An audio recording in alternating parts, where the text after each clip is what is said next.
जमुनापुर गांव में अर्जुन नाम का एक गरीब मछुआरा अपनी माँ और अपनी जवान बहन राधा के साथ रहा करता था। एक दिन अर्जुन शाम को थका हारा घर आया ही था कि तभी उसकी माँ उससे बोली, क्या हुआ? क्या आज भी तेरे जाल में कोई मछली नहीं फंसी? अरे क्या बताऊं माँ, सारा दिन तालाब में जाल डालकर बैठा रहा, परंतु मेरे जाल में केवल 2 ही मछलियां फंसी। बस ये लो माँ, एक सिक्का। बेटा, एक सिक्के से अब मैं आज का खाना कैसे बनाऊं? तू अच्छी तरह से जानता है, अनाज के साथ साथ खाने में सब्जी की भी आवश्यकता होती है और सब्जी में खाना पकाने के लिए और भी वस्तुएं डाली जाती हैं। अर्जुन निराश हो गया। अब मैं क्या करूं माँ? मुझे मछली पकड़ने के अलावा और कोई काम आता भी तो नहीं है ना। न जाने क्यों कुछ दिनों से मेरी किस्मत बहुत खराब चल रही है। मछुआरों के जाल मछलियों से भर जाते हैं, लेकिन मेरा जाल ही पता नहीं क्यों खाली रहता है। अब क्या करूं मैं? भैया, आप दूसरे तालाब में जाकर मछलियाँ क्यों नहीं पकड़ते? मैंने सुना है जंगल के तालाब में मछलियाँ बहुत अधिक फंसती हैं। हाँ, शायद तुम सही कह रही हो राधा। कल मैं दूसरे तालाब में जाकर मछलियाँ पकड़ने का काम करूँगा, ये सही रहेगा। हाँ बेटा, आखिर कब तक हम अपना जीवन गरीबी में व्यतीत करते रहेंगे? राधा जवान हो गई है, कल उसके हाथ भी पीले करने हैं। सब कुछ कैसे हो पाएगा? अर्जुन ने अपनी माँ की बात का कोई जवाब नहीं दिया और चुपचाप लेट गया। अगली सुबह अर्जुन अपना जाल लेकर जंगल की ओर निकल पड़ा। वो जंगल की सीमा तक पहुंचा ही था कि तभी रास्ते में एक दूसरा मछुआरा उसे मिल गया। मछली जाल में फंसी तो बड़ा मजा अरे क्या बात है भैया अर्जुन, कहाँ ये तुम जाल वाल लेकर ये जंगल की तरफ काहे जा रहे हो भैया? ओ, लगता है जंगल के तालाब से मछलियां पकड़ना चाह रहे हो। आहा, लेकिन एक बात बता दूं, जब समय खराब होता है तो फिर सबई कुछ खराब होता है। जंगल का तालाब तो बहुत दूर की बात है। अरे मैं तो कहता हूँ कि तुम समंदर में भी जाल डाल दोगे, तुम्हारे जाल में मछलियां नहीं फंसने वाली। अरे किस्मत खराब, समय खराब तो सब खराब। इतना कहकर दूसरा मछुआरा अर्जुन का मजाक उड़ाता हुआ वहां से चला गया। अर्जुन जंगल के तालाब में गया और अपना जाल फैलाकर बैठ गया। अर्जुन शाम तक बैठा रहा। शाम को उसके जाल में केवल 2 मछलियां फंसी। हाँ, वो मछुआरा सही कह रहा था। जब समय खराब होता है तो सभी काम खराब होते हैं। अब इन मछलियों का क्या करूं? इन्हें बेचकर पेट भरने से अच्छा है कि आज माँ से कहूँगा कि मछली वो खुद ही खाकर पेट भर ले। इतना कहकर अर्जुन वापस आने लगा। रास्ते में फिर वही दूसरा मछुआरा मिल गया। हाँ, है ई का है? हे अर्जुन, मैं तो समझ रहा था कि तुम जब जंगल के तालाब से लौटोगे तो तुम्हारा जाल तो पूरा मछलियों से लबालब भरा होगा। ए ससुरा, तुम्हारे जाल में तो केवल 2 ही ठो मछली फंसी है। इतनी ही मछलियां तो तुम्हारे जाल में गांव के तालाब में फंस जाती थी। फिर जंगल जाकर इतना थकने की क्या आवश्यकता थी? मेरी बात मान क्यों नहीं लेते? समय खराब, किस्मत खराब तो सब काम खराब। इतना कहकर दूसरा मछुआरा वहां से चला गया। अर्जुन निराश होकर घर लौटा और 2 मछलियां अपनी माँ और बहन के सामने रख दी। भैया, केवल 2 मछलियां, इससे क्या होगा? हाँ, अब जो है यही है राधा, इसे ही पका कर खा लो, कम से कम पेट तो भरे। अब मैं क्या करूं राधा? तुम्हारे कहने पर जंगल के तालाब में गया था, परंतु वहां भी केवल 2 ही मछलियां तो फंसी। क्या हुआ? कुछ नहीं फंसा। अब तो मुझे दूसरे मछुआरों की बात पर विश्वास होने लगा है। जो मेरा मजाक उड़ाते हैं वो बिल्कुल सही कहते हैं। मेरा भाग्य इस समय मेरा साथ नहीं दे रहा। बड़ी बेकार किस्मत है मेरी। अर्जुन की बात सुनकर उसकी माँ और बहन की आंखों में आंसू आ गए। अगली सुबह अर्जुन फिर से अपना जाल लेकर गांव के तालाब में चला गया। वो सुबह से लेकर शाम तक बैठा रहा, परंतु उसके जाल में एक भी मछली नहीं फंसी। क्यों भैया, आज पूरी तरह से ठन ठन गोपाल। अरे पहले तो तेरे जाल में 1 या 2 मछली फंस भी जाती थी गलती से, आज तो तेरा जाल पूरा ही खाली है। किस्मत लगता है बहुत ही खराब है। अर्जुन निराश हो गया और चुपचाप अपने घर चला आया। अर्जुन को खाली हाथ देखकर उसकी माँ चौंक गई। क्या हुआ? माँ, आज मेरे जाल में एक भी मछली नहीं फंसी माँ, एक भी नहीं। मैं और तेरी बहन सुबह से भूखे हैं, तेरा ही इंतजार कर रहे थे। अर्जुन की आंखों में आंसू आ गए। अर्जुन को रोता देख उसकी माँ भी रोने लगी। चिंता मत कर बेटे, हिम्मत मत हार। तू एक काम क्यों नहीं करता? हमारे राज्य का राजा सूरज बहुत दयालु है, तू जाकर उससे सहायता क्यों नहीं मांगता? एक ना एक दिन तो तुझे उससे सहायता मांगने जाना ही है, क्योंकि हमें राधा की शादी भी करनी है। अगले दिन अर्जुन अपनी माँ की कही हुई बात के अनुसार सीधे अपने राज्य के राजमहल में चला गया। कुछ देर बाद अर्जुन राज दरबार में खड़ा था। राजा सूरज गहरी सोच में डूबा हुआ था। महाराज की जय हो। महाराज, मैं जमुना नगर गांव का रहने वाला हूँ। मैं एक बहुत ही गरीब मछुआरा हूँ। कुछ दिनों से मेरा भाग्य मेरा साथ नहीं दे रहा।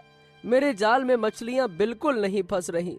मेरा परिवार भूखा है और मेरी बहन भी जवान हो चुकी है। मुझे उसकी शादी भी करनी है। मैंने सुना है कि आप प्रजा के प्रति बहुत ही दयालु हैं। मेरी सहायता कीजिए महाराज, मेरी सहायता कीजिए, मदद कीजिए। राजा सूरज ने गहरी नजर से अर्जुन को देखा और अचानक अपने सिंहासन से उठकर खड़ा हुआ। अरे तो मैं क्या करूं? क्या अब मेरे इतने बुरे दिन आ गए हैं कि मैं गरीब मछुआरों की सहायता करूं? अगर तेरा भाग्य तेरा साथ नहीं दे रहा तो इसमें मैं क्या कर सकता हूँ? बेवकूफ कहीं के चले आते हैं राज दरबार में हमारा समय नष्ट करने। चलो जाओ यहाँ से, हम तुम्हारी सहायता नहीं कर सकते। चलो भागो, सैनिकों निकालो इसको बाहर। ये सुनकर दरबारी आश्चर्य से राजा सूरज की ओर देखने लगे। एक दरबारी उठकर राजा से बोला, महाराज ये क्या, हमारे महल का तो नियम रहा है कि कोई भी खाली हाथ नहीं जाता। मैंने कभी आपको इस तरह से किसी गरीब को अपमानित करते हुए तो नहीं देखा। ये सुनकर राजा सूरज और क्रोधित हो गया। बकवास बंद करो। अगर तुम्हें इतना बुरा लग रहा है तो तुम इसकी मदद करो। दरबारी चुपचाप वापस बैठ गया। राजा सूरज ने अर्जुन से कहा, अब खड़े खड़े देख क्या रहे हो बेवकूफ? चले जाओ यहाँ से, और आज के बाद हम ऐलान करते हैं कि हमारे महल में कोई भी गरीब प्रवेश नहीं करेगा। सैनिकों, इस बात का खास ख्याल रखो। राजा सूरज ने अर्जुन को अपमानित करके बाहर निकाल दिया। अर्जुन आंखों में आंसू लिए हुए अपने घर वापस आ गया। अर्जुन ने जो कुछ देखा उसे अपनी माँ को सुनाया। उसकी माँ आश्चर्य से बोली, परंतु राजा सूरज तो बहुत ही दयालु राजा था। मेरी समझ में नहीं आ रहा कि उसने तुम्हारी मदद क्यों नहीं की और उल्टा तुम्हें अपमानित करके बाहर क्यों निकाल दिया। अर्जुन की आंखों में आंसू आ गए। वो बोला, माँ, अब किसी का भाग्य साथ नहीं देता तो फिर कोई राजा भी साथ नहीं देता है क्या? क्या करूं माँ, क्या करूं? राधा अर्जुन के पास गई और उसे साहस दिया। भैया, आप हिम्मत मत हारो, देखना एक ना एक दिन भाग्य जरूर बदलेगा।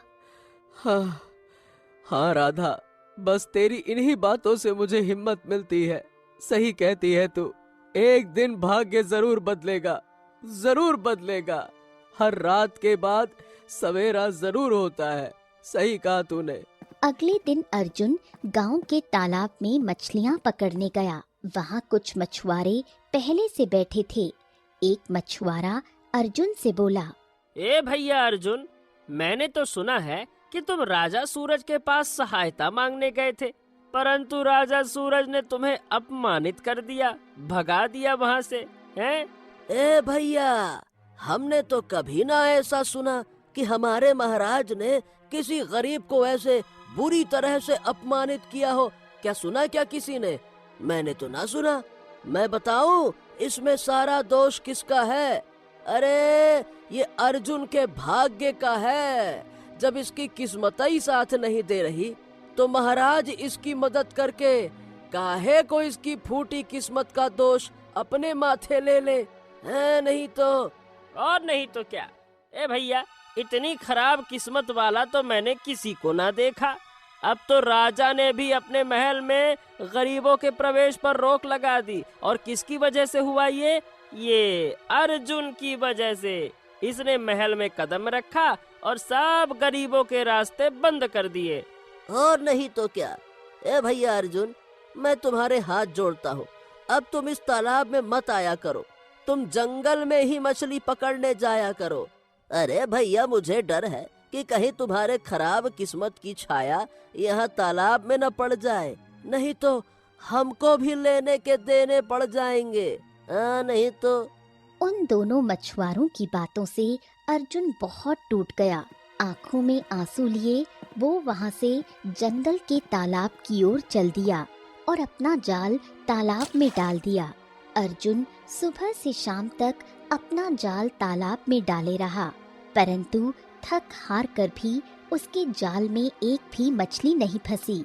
अर्जुन घबराकर बोला, हाँ, हे भगवान, आज तो मेरे जाल में एक भी मछली नहीं फंसी। मेरा परिवार कब से भूखा है। खाली हाथ लौटूंगा तो सब खत्म हो जाएगा। क्या करूं? तभी अर्जुन का जाल भारी हुआ और उसने जाल खींचा। जाल में एक सोने की मछली फंसी हुई थी।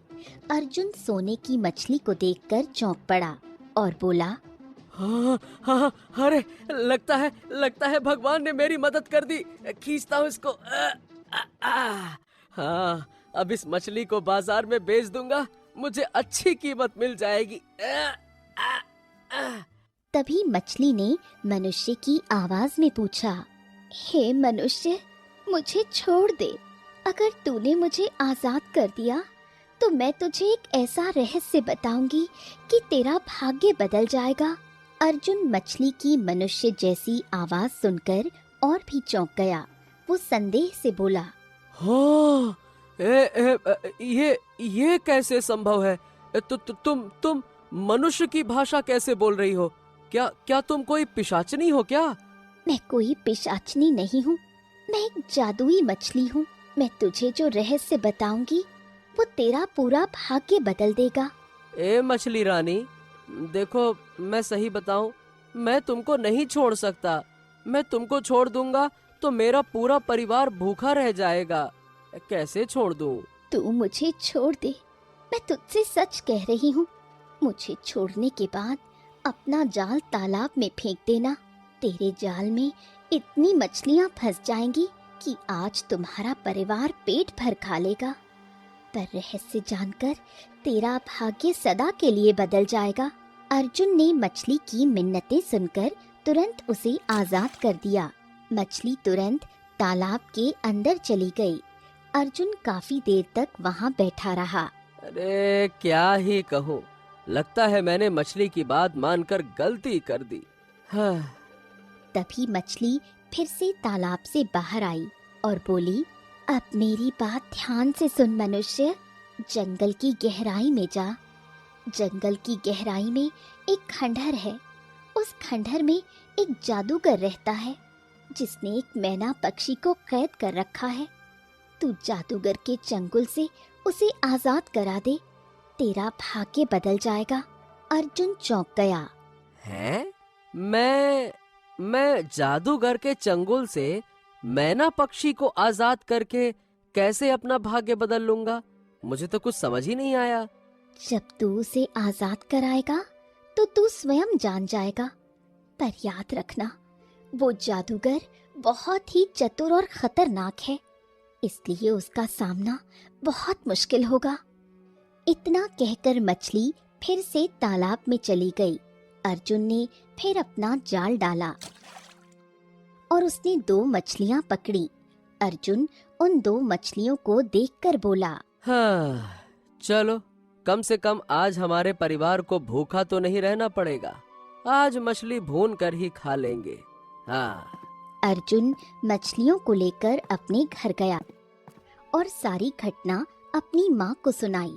तो माँ, मैं कल जंगल की गहराई में जाकर खंडहर जरूर तलाश करूंगा। बेटा, एक बार और सोच ले, क्या जादुई मछली पर विश्वास करना सही होगा? अब क्या सोचना क्या विचारना माँ, मेरे पास इसके अलावा और कोई विकल्प तो है नहीं।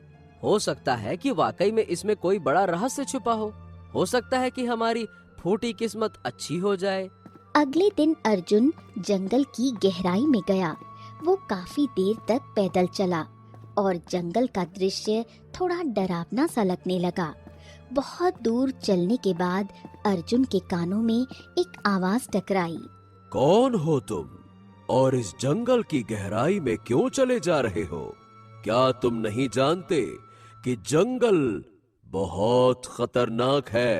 अर्जुन पलटा और देखा कि एक साधु वहाँ खड़ा था। अर्जुन साधु के पास गया और अपनी बात बताई। प्रणाम साधु महाराज। साधु महाराज, मैं जंगल में एक खंडहर तलाश रहा हूँ। मुझे मछली ने बताया कि वहाँ एक जादूगर है जो मैना पक्षी को कैद किए हुए है। अगर मैं उसे आजाद कर दूं तो मेरा भाग्य बदल जाएगा। साधु चौंका और रहस्यमय अंदाज में मुस्कुराया। बड़े बहादुर हो जो मछली की बात मानकर यहाँ पे आ गए। पर क्या तुम्हें लगता है कि वो जादूगर कोई सामान्य व्यक्ति है? वो जादूगर बहुत ही खतरनाक है, वो तुम्हें मार देगा। हाँ, मुझे इस बात की कोई परवाह नहीं है साधु महाराज। मैं तो रोज अपने परिवार को गरीबी और दुख के कारण मरते हुए देख रहा हूँ, और गरीबी से ज्यादा खतरनाक इस दुनिया में कुछ भी नहीं होता। पर एक बार फिर से सोच ले बच्चे, अपनी जान खतरे में डाल रहा है तू। वो जादूगर कोई साधारण जादूगर नहीं है, बल्कि बहुत ही शक्तिशाली जादूगर है। और तूने बताया कि तेरा एक परिवार भी है। अगर तुझे कुछ हो गया तो तूने कभी सोचा है कि तेरे परिवार का क्या होगा? अर्जुन फीकी मुस्कान दिए हुए साधु की ओर देखकर बोला। वैसे मेरे जीते जी भी मेरे परिवार के साथ क्या हो रहा है? मैं उनके लिए कुछ भी नहीं कर पा रहा साधु महाराज। न खाने को है, न जीने को है। क्या करूं? हाँ, नियति ने मुझे एक मौका दिया है और मैं इस मौके को छोड़ूंगा नहीं, भले ही मुझे अपनी जान क्यों न गंवानी पड़े। पर मैं अपने परिवार के लिए कुछ भी करूंगा। इसका मतलब तू पक्का फैसला करके आया है? हाँ, और मैं अपने कदम हरगिज वापस नहीं लूंगा। साधु मुस्कुराते हुए बोला। तो ठीक है, मेरा आशीर्वाद तेरे साथ है बच्चा। पर तुझे एक बात बताता हूँ, जब तू खंडहर तक पहुंच जाए तो जादूगर से अचानक से उसका सामना मत करना। जादूगर दोपहर के समय खंडहर से कुछ देर के लिए चला जाता है, इसीलिए दोपहर में ही तू खंडहर में प्रवेश करना और वहां जो मैना पक्षी होगी उससे बात करना। हैं? मैना पक्षी से बात करना? तो क्या मैना पक्षी भी मनुष्य की आवाज में बात करती है? हाँ, वो मैना पक्षी कोई साधारण पक्षी नहीं है, वो भी मनुष्य की आवाज में बात करती है। ठीक वैसे ही जैसे तूने मुझे बताया कि तुझे उस मैना पक्षी के बारे में एक जादुई मछली ने बताया, और वो जादुई मछली भी मैना पक्षी की आवाज में बात करती थी। उस मैना पक्षी की बातें सुने बगैर जादूगर से सामना मत कर लेना, वरना तेरी हार निश्चित है, क्योंकि तू जादूगर के सामने नहीं टिक पाएगा। लेकिन हाँ, वो मैना पक्षी तुझे एक रहस्य बताएगी। उस रहस्य को जानने के बाद तू जादूगर के सामने जाएगा और तब जाकर तू उस जादूगर से जीत सकता है और फिर तेरी विजय पक्की है। हरिओम हरिओम हरिओम। इतना कहकर साधु वहां से चला गया। अर्जुन कुछ देर वहीं खड़ा रहा और फिर आगे बढ़ गया। बहुत दूर पैदल चलने के बाद अर्जुन को खंडहर दिखाई दिया। दोपहर का समय हो चुका था। हाँ, यही समय है खंडहर में प्रवेश करने का। आराम से जाता हूँ। अर्जुन खंडहर में गया और देखा कि एक पिंजरे के अंदर मैना पक्षी बंद थी। मैना पक्षी अर्जुन को देखकर चौंक गई। तुम यहाँ क्या कर रहे हो? जादूगर कुछ ही देर में आ जाएगा। देखो मैना पक्षी, मैं तुम्हें जादूगर के चंगुल से आजाद कराने आया हूँ। मछली ने मुझे बताया कि अगर मैं तुम्हें आजाद करूँगा तो मेरा भाग्य बदल जाएगा। तुम मुझे ऐसे आजाद नहीं कर सकते। पहले तुम पास के बूटी के तालाब में जाकर स्नान करो। कहते हैं कि बूटी के तालाब में स्नान करने से तांत्रिक और शैतानी मंत्रों से सुरक्षा मिलती है। बूटी के तालाब में स्नान करके शाम को फिर यहाँ आना। जादूगर अपने मंत्रों की शक्ति से तुम्हें मारने का प्रयास करेगा, पर बूटी के तालाब से स्नान करके आने पर उसके मंत्र काम नहीं करेंगे। तब तुम चतुराई से जादूगर का एक दांत तोड़ना। उसके दांतों में एक सोने का दांत है। उसके सोने के दांत में उसके प्राण बसे हुए हैं। जल्दी जाओ। यदि जादूगर अभी आ गया तो तुम अभी उसका मुकाबला नहीं कर पाओगे। अर्जुन तुरंत वहां से निकल गया। कुछ ही देर बाद रंग बिरंगी आभा के बीच जादूगर खंडहर में प्रकट हुआ। उसने मैना पक्षी की ओर घूरते हुए कहा, बगड़बम बगड़बम बगड़बम, मुझे मनुष्य की गंध आ रही है। सच बता, क्या यहाँ कोई मनुष्य आया था? दफा हो जा यहाँ से जादूगर। तेरा मनहूस साया जब से इस खंडहर में पड़ा है तब से यहाँ मनुष्य तो क्या, कोई जानवर भी नहीं आता। जादूगर क्रोधित हो उठा। बस आज रात का इंतजार कर ले मैना। कल मैं तुझे मार कर तेरी बलि देकर हमेशा के लिए अमर हो जाऊंगा। अगर मुझे तुझे अपनी तांत्रिक शक्तियों के लिए इस्तेमाल नहीं करना होता तो अब तक तुझे मार देता। तेरी बकवास अब और नहीं सुन सकता मैं। मैना पक्षी चुपचाप अपना मुंह फेर लेती है। उधर दूसरी ओर अर्जुन ढूंढते ढूंढते एक तालाब के किनारे पहुंचा। हाँ, क्या यही बूटी का तालाब है जिसके बारे में मैना ने बताया था? हाँ, मैं जड़ी बूटियों का तालाब हूँ। लेकिन सुन ले, अगर तूने स्नान किसी बुरी नियत से किया तो जलकर राख हो जाएगा, और अगर नेक काम के लिए स्नान करेगा तो तुझे कोई नुकसान नहीं होगा, क्योंकि मैं एक जादुई तालाब हूँ। अर्जुन ने बिना देर किए तालाब में स्नान किया।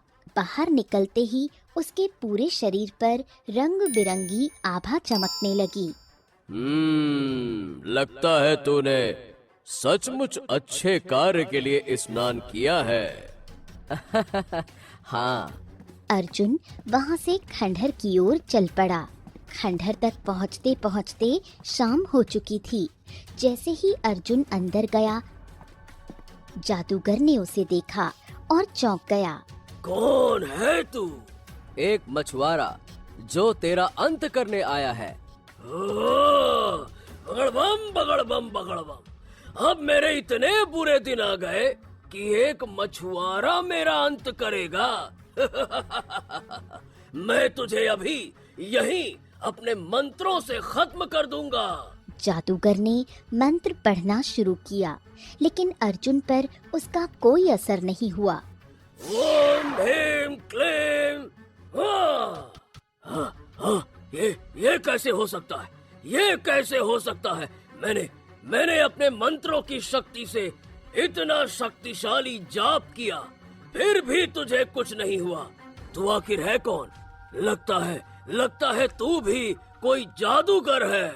मैं कोई जादूगर नहीं हूँ। मैं बूटी के तालाब में स्नान करके आया हूँ, इसीलिए तेरे मंत्र अब मुझ पर असर नहीं करेंगे। जादूगर ठहाका लगाकर हंसा।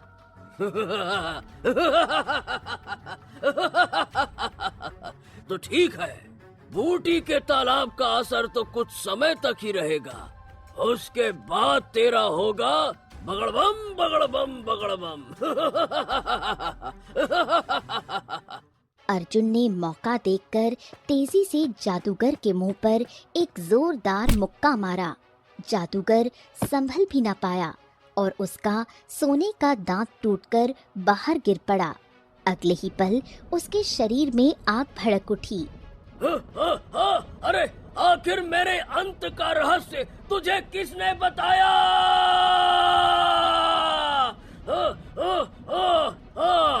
यही मैना पक्षी ने, उसी ने मुझे जड़ी बूटी के तालाब के बारे में बताया। अरे मेरी सबसे बड़ी गलती यही थी कि मैंने इसे जिंदा रखा।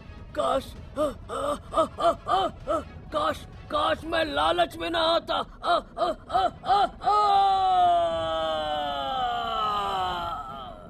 इतना कहकर जादूगर जलकर राख हो गया। अचानक रंग बिरंगी आभा फैली और मैना पक्षी का पिंजरा गायब हो गया। अगले ही पल एक धमाके के साथ मैना एक राजकुमारी में बदल गई। अर्जुन राजकुमारी को देखकर चौंक गया। तुम कौन हो? मैं इस राज्य की राजकुमारी सौम्या हूँ, राजा सूरज की पुत्री। ये सुनकर अर्जुन के पैरों तले जमीन खिसक गई। ओ, तो तुम उस राजा सूरज की पुत्री हो, वही राजा जो गरीबों की मदद करना तो दूर, उन्हें देखना भी पसंद नहीं करता। हाँ, मुझे नहीं पता था कि मैं एक ऐसे राजा की पुत्री की मदद कर रहा हूँ। राजकुमारी सौम्या की आंखों में आंसू आ गए। तुम्हें पूरी सच्चाई नहीं पता। पूरी सच्चाई? तुम्हारा क्या मतलब है? राजकुमारी सौम्या कुछ देर चुप रही। उसके चेहरे पर गहरी पीड़ा थी। इस समय जो राज्य का राजा बना हुआ बैठा है, वो असली राजा सूरज नहीं है, बल्कि हमारा मंत्री है। असली राजा सूरज को तो कुछ समय पहले ही एक जादूगर ने मेरी आंखों के सामने मार दिया था। मार दिया था? क्या मतलब? तो फिर मैं जिससे मिलकर आया वो कौन है? मैंने कहा तो है तुमसे कि वो मंत्री था। दरअसल मंत्री की काफी समय से हमारे राज्य पर नियत खराब थी। एक दिन वो शिकार के बहाने मुझे और मेरे पिता को जंगल में इसी खंडहर के पास ले आया। खंडहर में जादूगर बैठा था। अचानक उसने मंत्र पढ़ा और मेरे पिता के शरीर में आग लग गई। ये देखकर मैं चौंक पड़ी। सब कुछ इतनी जल्दी हुआ कि मुझे कुछ भी समझने का मौका ही नहीं मिला। अगले ही पल मैंने देखा कि मंत्री का चेहरा मेरे पिता में परिवर्तित हो गया। मेरी एक सहेली थी, क्योंकि वो एक परी थी। मैंने मदद के लिए उसे बुलाया। परी मदद के लिए आई, लेकिन जादूगर का मुकाबला नहीं कर सकी। जादूगर ने अपनी शक्तियों से उसे गायब कर दिया और अगले ही पल मुझे मैना पक्षी में परिवर्तित कर दिया और पिंजरे में बंद कर दिया। अर्जुन राजकुमारी सौम्या की बातों को गहराई से सुनता रहा। अच्छा, तो ये रहस्य था। तभी मैं सोच रहा था कि राजा सूरज ने मुझे अपमानित क्यों किया। दरबारी अचानक से चौंक गए कि राजा सूरज को क्या हो गया, जबकि असल में तो वो महाराज सूरज थे ही नहीं। दरबारियों को क्या पता कि महल में राजा सूरज नहीं बल्कि मंत्री बैठा था, जो राजा सूरज का रूप धारण किए हुए था। ये चक्कर है। उसी समय रंग बिरंगी रोशनी के बीच एक परी प्रकट हुई। ये तो मेरी दोस्त है, मैं ही हूँ। जादुई मछली के रूप में तुमने मुझे देखा था। दरअसल जादूगर ने अपनी शक्ति से मुझे मछली में परिवर्तित कर दिया था। जब तुमने मुझे पकड़ा तब मैंने तुम्हारी आंखों में वीरता देखी। इसी कारण मैंने तुम्हें मैना पक्षी और जादूगर के बारे में बताया। तुमने कितनी आसानी से जादूगर का अंत कर दिया, परंतु तुम्हें अभी एक कार्य और करना है। कौन सा कार्य? जादूगर के मरने से मैं अपने रूप में आ गई, परंतु जादूगर और मंत्री आपस में जुड़े हुए हैं। मंत्री राजा सूरज का रूप धारण किए हुए है। तुम्हें सबके सामने उसका नकाब उतारना होगा। तुम राजमहल जाओगे और जैसे ही इस जादूगर की राख मंत्री के चेहरे पर डालोगे, उसका असली रूप सबके सामने आ जाएगा और कुछ देर बाद वो जलकर राख हो जाएगा। अर्जुन ने मुस्कुराते हुए हामी भरी और जादूगर की राख उठा ली। अगले ही पल परी ने अपनी छड़ी आगे की और राजकुमारी सौम्या और अर्जुन राज दरबार में प्रकट हो गए। सिंहासन पर बैठा हुआ राजा सूरज, जो असल में मंत्री है, उन्हें देखकर चौंक गया। अब तेरा खेल खत्म हो गया। अर्जुन ने अचानक जादूगर की राख मंत्री के चेहरे पर फेंक दी। अगले ही पल मंत्री अपने असली रूप में आ गया। अरे ये तो मंत्री है। इसका मतलब ये अब तक महाराज सूरज की शक्ल में यहाँ बैठा हुआ था सिंहासन पर। अगले ही पल मंत्री के शरीर में आग लग गई और वो कुछ देर में जलकर राख हो गया। अब सारा रहस्य खुल चुका है। ये वही मंत्री था जिसने मेरे पिता की हत्या की और जादूगर की सहायता से मुझे कैद कर दिया। ओह, अब समझ में आया कि राजा सूरज तो प्रजा के प्रति बहुत दयालु थे और अचानक से उनका ये स्वभाव कैसे बदल गया। तो ये कारण था। और जब भी हम इससे राजकुमारी सौम्या के बारे में पूछते थे तो वो बड़ी आसानी से कह देता था कि वो तो अपने शिकार पर गई हैं। हमें क्या पता था कि वो असली राजा सूरज नहीं बल्कि मंत्री था। राजकुमारी सौम्या ने सबके सामने अर्जुन का हाथ उठाया। ये सब अर्जुन की वजह से हुआ है। दरबार तालियों की गड़गड़ाहट से गूंज उठा। मैं तुमसे विवाह करना चाहती हूँ और चाहती हूँ कि इस राज्य की बागडोर तुम संभालो। अर्जुन ने मुस्कुराते हुए हामी भरी। उसी समय उनका विवाह संपन्न हुआ और अर्जुन राजा बन गया। तभी परी प्रकट हुई। मैंने कहा था ना, अगर तू मैना पक्षी को आजाद करेगा तो तेरा भाग्य बदल जाएगा। देख, तू साधारण मछुआरे से सीधा राजा बन गया। परी रंग बिरंगी आभा के साथ गायब हो गई। अर्जुन अपनी पत्नी सौम्या और सैनिकों के साथ अपने घर पहुंचा। उसकी माँ और बहन अर्जुन को राजा के रूप में देखकर दंग रह गईं। अर्जुन ने सारी घटना उन्हें सुनाई और कहा, तो चलो अब हम राजमहल में रहेंगे। गांव के लोग जो पहले अर्जुन का मजाक उड़ाते थे, अब उसकी किस्मत पर नाज करने लगे। एक साधारण मछुआरे की तकदीर बदल गई थी, जिसे लोग कभी तिरस्कृत समझते थे, वही आज महान राजा बन गया। तो दोस्तों, कहानी कैसी लगी कमेंट बॉक्स में जरूर बताइए। चैनल को जरूर सब्सक्राइब कीजिए।